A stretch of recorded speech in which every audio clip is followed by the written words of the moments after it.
The new guy thought he could quietly push out the one person who knew where all the bodies were buried. He had no idea what was already waiting for him. Subscribe. This channel's worth it. I knew the place was going to slide the second Blaze Kestrel said synergy at his first all hands like it was gravity and not a buzzword he picked up in an MBA group chat. One word, and I could already smell the rot coming through the vents. I'm Evan Reddick, 58, and I'd been at Kestrel Certification Group for 10 years. Back when we were still a stubborn little company doing safety testing, ISO audits, and compliance checks like our licenses depended on it, because they did. Warren Kestrel, the founder, called me the lock on the door. Not because I barked orders, I didn't. I kept the records clean, the timeline sharp, and the government off our back. You miss a step in this business, someone loses a license, or worse, someone gets sued. My title was Director of Operational Continuity and Compliance. Translation, I was the guy you called when an audit turned sideways or when legal needed the original policy, not the cleaned-up version someone rewrote in a panic. Then Warren's health started to slip. First, missed calls, then pauses in the middle of sentences like he was searching for a word that used to live at the front of his brain. The board panicked. Nervous boards make dumb bets. Their pick? Blay. Warren's nephew, new CEO, 30s, sharp haircut, shiny shoes, and the kind of smile you only see in networking headshots. Quick note, before listening, share which city or country you're watching from. And let's continue. Blay walked in like he'd built the company himself, strutting past labs full of techs he couldn't name, talking about brand coherence like we weren't hanging by compliance threads every quarter. Guys like him don't confront you. They reframe you. Make you look like a roadblock. Too slow, too rigid, too legacy. One day you're critical, next day you're an artifact. I didn't post in chat threads. I didn't argue in meetings. I just started building my own timeline. Quiet, precise, old school. Because I've learned one thing over the years. When the people in power get sloppy, paperwork becomes a blade. Warren knew that too. That's why years ago he buried some sharp clauses deep into our structure, back when he still had the fight to keep family at arm's length. And while Blaze was busy giving speeches about culture refreshes, I was already checking the hinges on the company's real locks. Blaze's first month was a masterclass in smiling while you gut the foundation. He called it a culture refresh, said it with his hands open like he was welcoming everyone to a yoga retreat. He started with the optics. Out went our SOP library, a system built over years, reviewed annually, tied to accreditation requirements. In its place, a single company-wide chat thread labeled CEO Notes, where he'd drop late-night directives written like fortune cookies and expect labs to change course by morning. No review steps, no oversight, just vibes. I found out I'd been pulled from the monthly audit readiness calls when Petra texted me asking why I hadn't joined. I checked my calendar, empty, my invites had vanished. I followed up with ops scheduling and got a vague line about leadership streamlining participation. No one would say Blaze's name, but everyone looked in the same direction when I asked. Folks I'd mentored, people I'd trained myself, started tagging in Brock Denner instead. Brock was Blaze's shiny new hire, 6-month contract, chief growth architect. What that meant in practice was simple. Brock made promises the labs couldn't physically deliver without cutting steps or skipping confirmations. He wasn't a builder. He was a salesman in a sport coat too tight across the shoulders. Then came Tate Hollis, another contract guy, head of culture and momentum. His job? Theme days, pep messages, positive energy metrics. No joke. He actually asked Petra to start tracking staff mood changes during compliance season like we were a wellness app. Tamsin Velez, usually calm and calculated, started moving like she was carrying a full glass of water through a minefield. One HR misstep and she'd get the blame. I saw it in her posture, back straight, arms tucked, eyes that darted before every reply. Petra pulled me aside after a training session and said, "The lab techs are confused. They're reading one thing in the manuals and hearing another in the CEO notes thread." I asked, are they saying anything out loud? She shook her head. Not yet, but they're scared of doing the wrong version. That's how mistakes start. I started keeping screenshots, policy changes, edits to procedure logs, any gap between Blaze's messaging and what the compliance chain required. No drama, just time-stamped evidence. Meanwhile, the whispers started. Legacy drag. Dinosaur. Museum energy. Always said behind my back, but never far enough that I wouldn't hear it. That's Blaze's playbook. Make people feel outdated, then replace them before they can push back. The real problem wasn't me. It was the spring audit, a major renewal with one of our highest-paying manufacturers. The kind that could tank our accrediting body standing if we fumbled. I flagged the risk in a call. Blaze cut me off. "We're simplifying," he said, smiling like that fixed everything. "Clients respond better to clarity." "Clarity doesn't replace process," I told him. He nodded like I'd proven his point. "Exactly. Process has gotten in the way of clarity. We'll fix that. I didn't argue. I just added that quote to my file. Blaze didn't want process. He wanted a rebrand and a win he could slap on LinkedIn by summer. He wasn't building anything. He was staging a story. So I stopped trying to warn him. I watched, I listened, and I documented everything. The calendar changes, the HR behavior, the new hires with inflated titles, and no history. He was building a case to push me out, and I was building a record to make sure he couldn't bury me quietly. I didn't push back. I didn't defend myself. I shifted gears. When you've been around long enough, you don't panic, you prepare. I went straight into the governance archives Warren and I had built over the years. Locked files, old binders, digital backups with naming systems nobody bothered to understand anymore.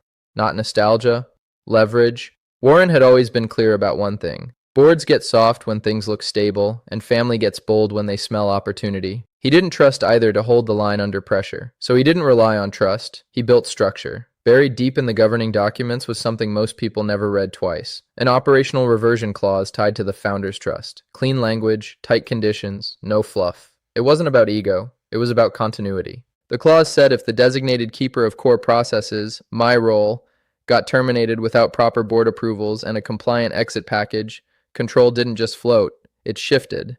After a defined countdown, authority moved to the founder's trust and whoever it named as successor. Warren had already made that call years ago. The successor was me, as long as I still held the keeper designation. I hadn't opened that file in a long time, but I remembered where it lived and what it could do, like knowing where a fire extinguisher sits without thinking about it until you smell smoke. I printed the latest version and went line by line, checked the amendment history, verified renewal language, cross-referenced the last organizational restructure to make sure my role still mapped cleanly to the keeper definition. No gaps, no wiggle room, no friendly interpretation needed. I leaned back in my chair and said it out loud, just once to make it real. Still intact, then I moved. I renewed my notary license without telling anyone, walked into a small county office, filled out the paperwork, paid the fee, and kept it quiet. I didn't need it to notarize my own documents. That would never hold. But having the authority meant I could certify copies, prep sworn statements fast, and stay ahead if things turned messy. No announcements, no signals, just preparation. Back at my desk, I started a private log. Nothing fancy. Dates, times, actions. Screenshots saved in folders with clear labels. Emails exported with headers intact. A simple checklist of trigger conditions tied directly to the clause language, termination method, approval chain, severance compliance, timeline, not revenge, control. Petra helped without realizing how valuable she was being. She forwarded routine memos, the kind nobody flags, procedure updates, training changes, internal notices. But those memos showed something important. Instructions were being pushed outside the formal review chain. That's the kind of detail that looks small until it ends up in front of legal.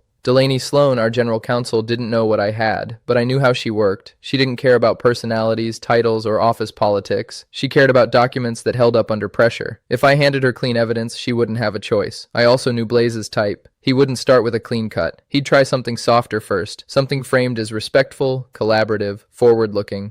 A document you sign to help the transition that quietly strips your standing. I said it under my breath while organizing files. Let him make the first move. Because if he offered anything, I wasn't going to argue. I was going to listen, take it, and keep a copy. By early May, everything was in place. Files backed up, conditions mapped, contacts ready. I wasn't chasing him. I was waiting for him to make a mistake I could prove, and I kept my hands steady while I added another timestamp to the log. At exactly 7:56 in the morning on Tuesday, May 6th, a calendar ping lit up my screen. Quick sync. No agenda, no prep material, no subject line. Just a room number I recognized. Small HR conference room, glass walls, stale air, and a coffee machine that hadn't worked right since the pandemic. I walked in at 7:59. Blaze was already sitting at the head of the little plastic table, legs crossed like he was posing for a brochure, sipping some kind of bright green health sludge out of a mason jar. He didn't look up, just smiled, like he'd been waiting to deliver this scene his whole life. Tamsin was seated off to the side, stiff as a yardstick. Her face was composed, polite, professional, but her eyes wouldn't meet mine. That was the tell. I'd seen it before, someone stuck between a pay stub and their sense of decency. Blaze set the jar down and leaned forward, elbows on the table. "We're modernizing," he said, smooth as a scripted video. "And as part of that, the board and I have decided it's time to sunset your role." He used the word sunset like he was talking about retiring a software feature. Not a man who had 10 years of institutional history welded into every single process still holding the company together. He added, We want to thank you for your historical contributions, and stretch the word historical like I was a statue being decommissioned from a campus lawn. I didn't flinch. I didn't ask why. I already knew the script he was working from, and I knew the real play wasn't personal. It was legal. He slid a manila folder toward me, one sheet of paper visible inside. No breakdowns, no board signatures, just a polite little exit notice with none of the required documentation that would make it official under the charter. And then came the part I expected. To make this transition smooth, we'd like to offer a short-term consulting bridge, Blaze said. You'd come on as a contractor for about 6 weeks, support continuity, assist with documentation handoff, and of course, save face. Flat fee, clean exit. He smiled like he'd handed me a lifeline, but I'd seen this trick before. That wasn't a bridge. It was a legal mop, something designed to blur the edges of termination and soak up the very triggers Warren had locked into the clause. You sign that paper, the clause can't fire. Your protection disappears with your title. I picked up the folder and gave it a glance like I was considering it. Calm voice, steady tone. I'll take this home and review it, I said. I'll get back to you with any questions. Of course, Blaze nodded. We really appreciate your professionalism through all this. I stood up. Tamsin still hadn't looked at me. Her hands were folded too tightly, knuckles white. I walked out and didn't stop. No one met my eyes in the hallway. Phones suddenly got interesting. Carpets needed inspection. Elevator doors had never been so fascinating. In the elevator, my hands were steady, but my gut had that cold, hollow churn you get right before a crash. By the time I got to the car, the tension had pooled under my ribs. I shut the door, sat in the driver's seat, and let out one short, sharp breath, half laugh, half growl.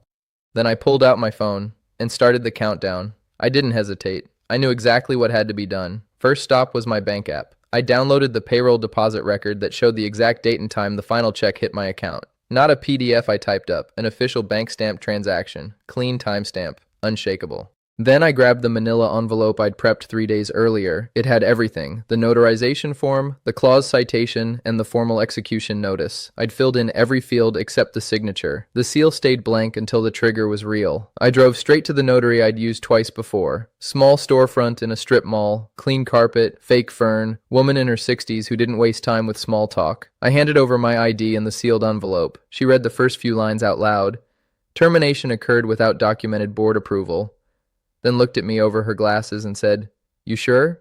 "I'm sure," I said. She didn't ask anything else. Just flipped the page, aligned the stamp, and pressed it down. Stamp, signature, done. Outside, I didn't sit around. I was already parked at the curb when I pulled out my phone and confirmed the courier booking I'd scheduled 4 days earlier just in case. Local firm, same-day delivery, in-person signature required. I'd written in red ink on the form, "To general counsel only, no substitutes." I made the receptionist initial it, twice. Back in my car, I opened the courier tracking page and refreshed it every couple of minutes, not obsessing, verifying. Each update was a heartbeat, picked up, en route, approaching destination. At 12:14 in the afternoon, the screen flashed, "Delivered, signed." Signature line read, "Delaney Sloan." That one detail changed everything. If she'd signed for it personally, it meant it was in motion. No pretending it hadn't been received, no backdating escape hatch. That evening, Delaney emailed me, one line, "Please confirm execution of the clause referenced in today's notice." I replied right away. Executed, notarized, delivered, full compliance with trust conditions. No drama, just facts. That's what holds up in a room full of lawyers. Then I started the countdown, 125 hours from the moment Blaze said, "Sunset." Not a metaphor, not a guess. A documented, clause-backed countdown that ended at 12:59 in the afternoon on Sunday. Petra texted me around 7 that night. "People are scared." That was it. No punctuation, no context. But I understood exactly what she meant. Fear moves faster than facts inside a building where leadership feels fake. I didn't respond right away. I was still running my own checklist. I backed up the notary file, saved screenshots of the delivery status, labeled folders by date and timestamp, made sure nothing could be claimed as missing later. Before I went to bed, I made one more move. I opened my personal email, attached the consulting bridge offer Blaze had handed me, and forwarded it to my lawyer with the subject line, "This looks like a trap." Her reply came less than 10 minutes later. "Keep everything." That was all I needed to hear. I shut the laptop, looked at the time, and wrote it down. 8:42 that night, Tuesday, May 6th. My trigger file was live. My timeline had started. And if Blaze thought I was bluffing, he was about to find out exactly how sharp Warren's old paperwork still was. The strange part was watching it unfold from the outside, while still knowing where every wire ran. I wasn't in the building, but I saw inside it like a live feed with broken sound, screenshots, voicemails, forwarded emails from people who still trusted me more than they feared Blaze. Wednesday morning, I got one of those screenshots. Petra sent it. No subject line, just the image. It showed a lab analyst flagging a chain of custody form that didn't match any documented protocol. The mismatch was the kind that external auditors circle in red, then ask you to explain in front of legal. The response from above? Just use the new template from Blaze's thread. No need to overthink. Let's stop being negative. That was how it started. Dismissive tone, fake optimism, real risk. Meanwhile, Tate was in the main chat channel acting like an inspirational speaker trapped in a cartoon. We're building the future together. Let's crush this week, team! 2 exclamation points per sentence. No updates on audit prep, no responses to compliance checklists sitting untouched. Tamsin stayed publicly silent, but I knew the silence meant something was cracking. Later that day, someone in HR sent me a thread. Blaze had posted a joke about clearing out dinosaurs, followed by a gif of a meteor. It wasn't even hostile, just careless. And careless is what gets punished when the paperwork shows up in the right hands. I didn't reach out to Delaney. I didn't have to. One of her junior attorneys, a guy I once walked through an audit appeal line by line, sent me a text. This is being reviewed at the top. That was all I needed.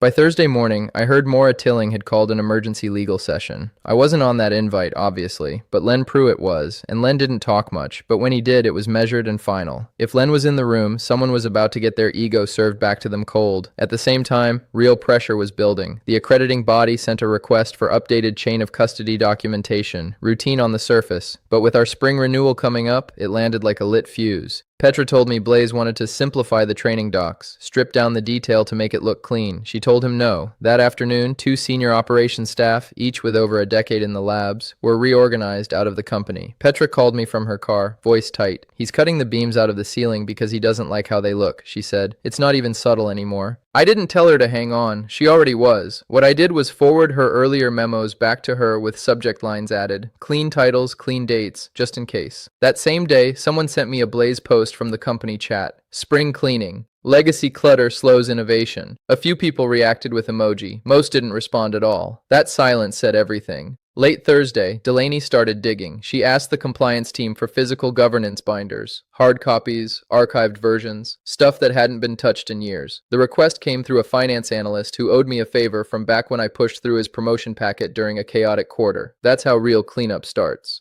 Not with slogans. With binders. Blaze didn't get cautious. He got louder. He posted more.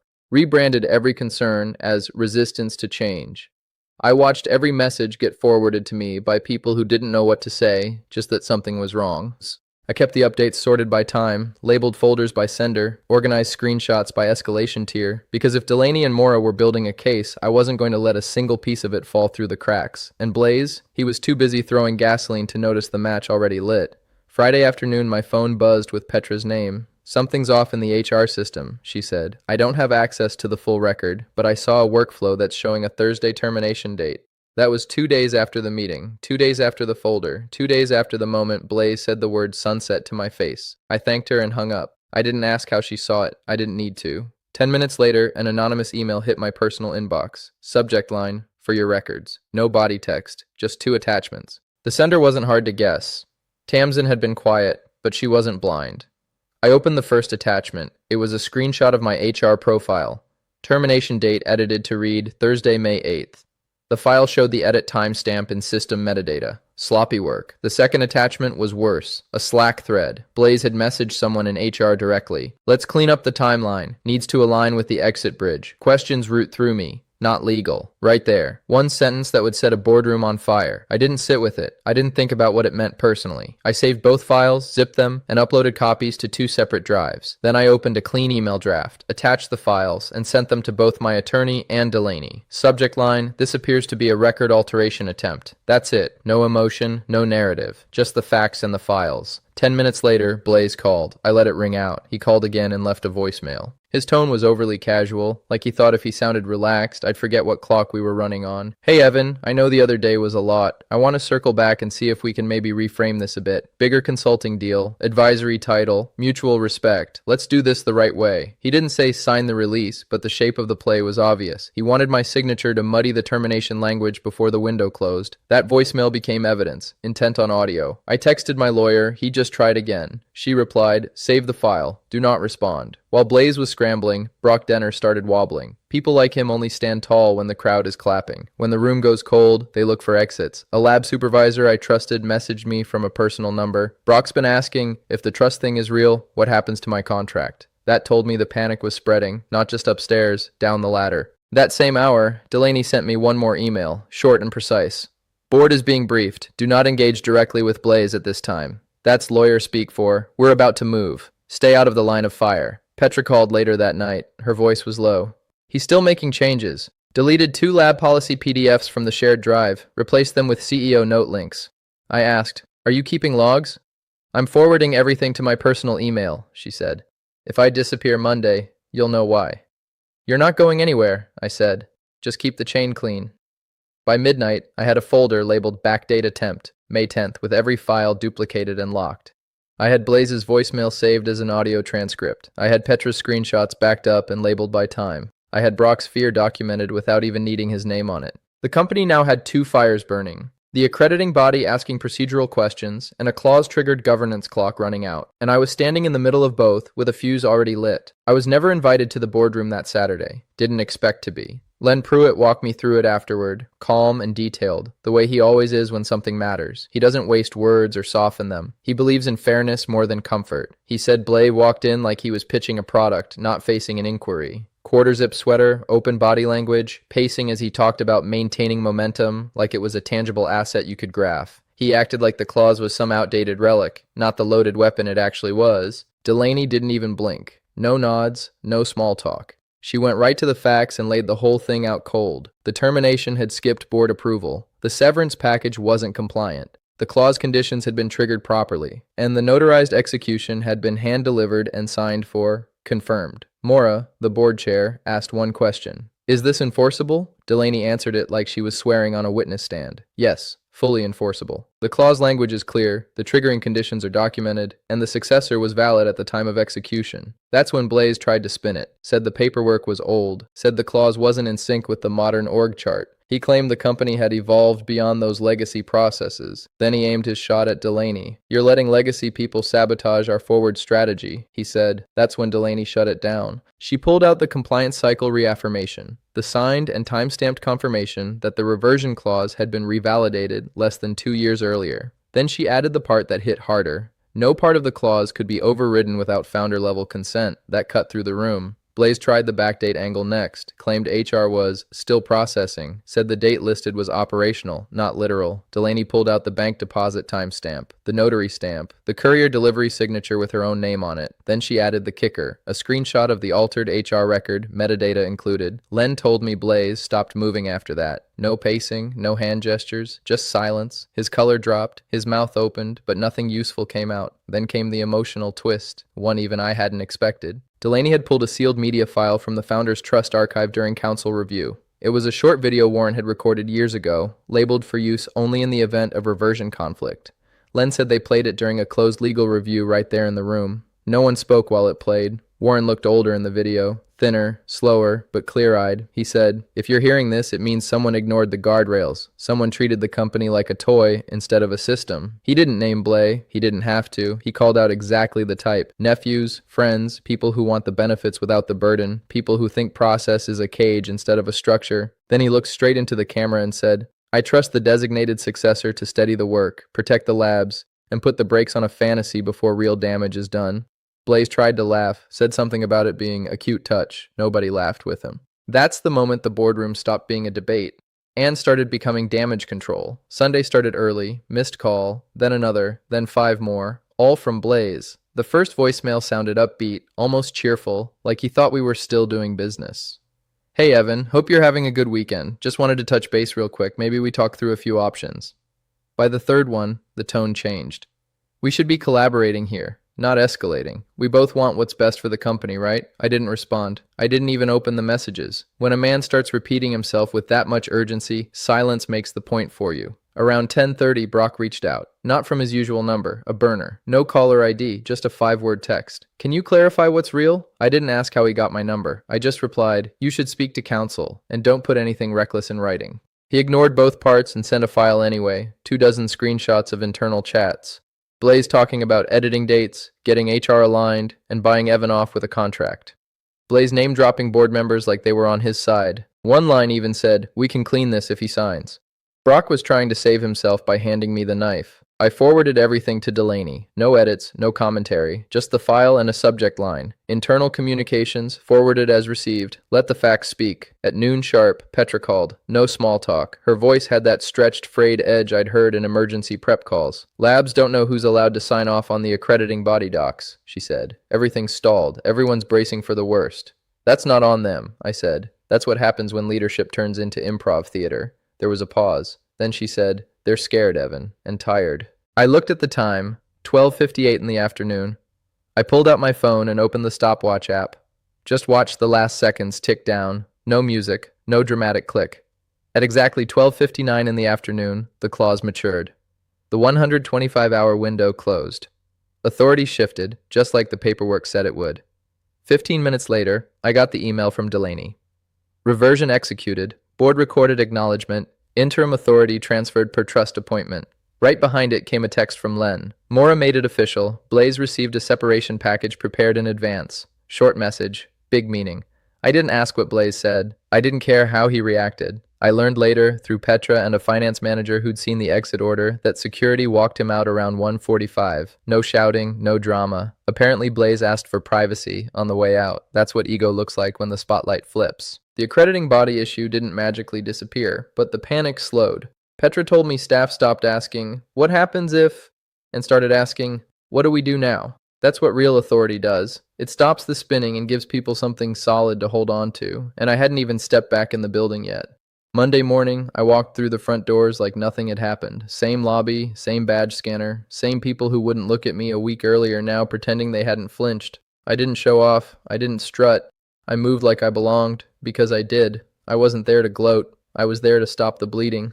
Labs needed a signature on their backlog. Auditors needed a name they could call. And the staff needed to feel like someone with a steering wheel had both hands on it. Mora met me in a small conference room on the second floor with Delaney and Len. No one made speeches. They handed me a signed acknowledgement of interim authority and a short, brutal list. Accreditation responses due by Friday, client escalations unresolved, internal controls disabled by culture upgrades. I said I'd handle it. Petra came by later, circles under her eyes and a clipboard in her hand. She tried to act normal, but I could tell she hadn't slept right in days. I told her, "Thanks for holding the line. You kept things from falling apart." She shook her head. "I was just trying not to get fired." "You did more than that," I said. Tamsin found me near the elevator. "No eye darts this time." She said, "I couldn't keep pretending I didn't see what he was doing." I nodded. "One honest email can save 100 people later. You sent one." Delaney handed me a thick folder of evidence logs, board minutes, and signed execution records. "You kept your work clean," she said. "That's why this held." Coming from her, that was as close to a standing ovation as I was ever going to get. Blaze's departure wasn't a headline, it wasn't loud, but it was exact. His exit package was tied to non-disparagement, mandatory cooperation, and a personal compliance review. His friends, Brock included, were cut loose within 30 days for misrepresentation and conflict of interest. Brock tried to spin it, acted like he'd seen it coming, and had always been on the right side of governance. I didn't waste time correcting him. I flagged his file with procurement and legal, labeled it vendor risk, do not re-engage, quiet consequences. They last longer than drama. I sent one message company-wide, simple and direct. We're moving forward with focus. Policies will be honored. Compliance is not optional. That's the work. No slogans, no hashtags, no vibe. A few hours later, Blaze emailed me from a personal account. One bitter line about how some people cling to paperwork because they're afraid of change. I didn't reply. The only thing I said out loud that week, when someone passing in the hallway asked how all this happened, was this: "Nepotism is cute until it hits the charter." Hold up, can I ask you something personal before you scroll? If you've got the hype button, tap it to back this video and help it reach more people. Then please subscribe and hit like. It's huge for us, and literally one click. Now tell me in the comments, if your job started turning into a nepotism circus, would you quietly build a paper trail like I did? Or would you confront it head on and risk getting buried?